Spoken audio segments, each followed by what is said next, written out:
Thank you for being here today. You know, the colleagues standing with me, most of them were part of the effort that we had 2 months ago where we made history, where members of Congress, for the first time in 160 years, were willing to challenge, to hold accountable their own party's leadership and to try to work to bring transformative change to how Congress operates. You're going to see us make history again in this new Congress, where we're going to actually cut spending in a meaningful way and put us on a path to fiscal stability as a nation.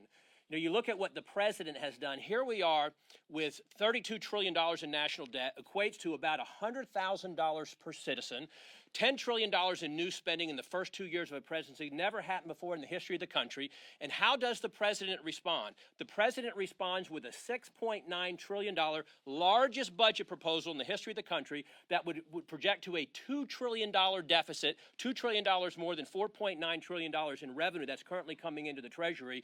That's the president's response. His response is $20,000 per American citizen in spending in the coming year. Think about it. How many Americans would say they would vote for us to borrow and spend $20,000 in their name, in the name of every member of their family? Who would vote for that? We don't have to go back very far to get to a path to fiscal balance with our country. As others have said, if you just go back to pre-COVID spending, we were spending $4.4 trillion for this bloated, inefficient, ridiculously funded federal government just pre-COVID, $4.4 trillion.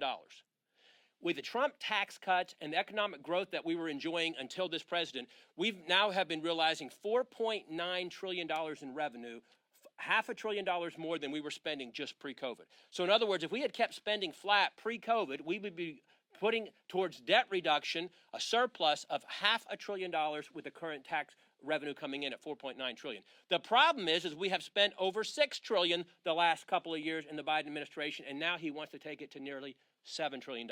We're not going to allow that to happen. We are the responsible ones as the Republican Party, led by the House Freedom Caucus, that we're going to bring fiscal sanity to this country. You have to wonder, is the president economically illiterate? Is he fiscally illiterate? Or does he just intentionally want to further harm the country with the spending that he's bringing, or proposes to bring with this new budget? But what are we going to do? We're going to cut back non-discretionary defense spending to pre-COVID levels. That'll save us nearly $150 billion a year. And then when you project that out, as others have said, it's going to be somewhere around $1.5 trillion just from that over the next 10 years. But more than that, clawing back the $400 billion student loan transfer scheme, where borrowers who did not incur that, or those who did not incur that debt, the president's trying to put on the hook for that student loan debt that's been borrowed.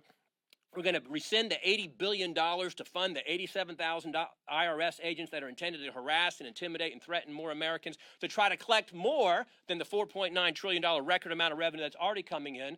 We're going to end, as my colleagues have said, all of the woke environmental climate extremism. There's tens of billions of dollars between the phony infrastructure bill, the $1.2 trillion, that was about 10% for real infrastructure. Most of it was for green raw deal funding, along with the 1.7 omnibus spending, and along with the phony inflation increase bill. All of that has hundreds of billions of dollars of woke environmental climate extremism funding in it. We're going to claw that back, as others have said, about $100 billion of unobligated, unspent COVID relief funds. The pandemic is over. Every other day, the administration says it's over, but of course, then they want to continue policies based on the pandemic. But the last thing I'll just add is we're going to get Americans back to work. We're going to end the policies that have expanded Medicaid, expanded food stamps, expanded unemployment, expanded housing subsistence with no work requirements. Those have been stripped away in the name of the virus. We're going to reinstate those work requirements, which will get us about $30 billion a year in savings, but more importantly, help us do what we're here to do, which is to shrink Washington and grow America again. And I'm proud to stand with my colleagues here. And now I'd like to introduce Mr. Michael Cloud from Texas.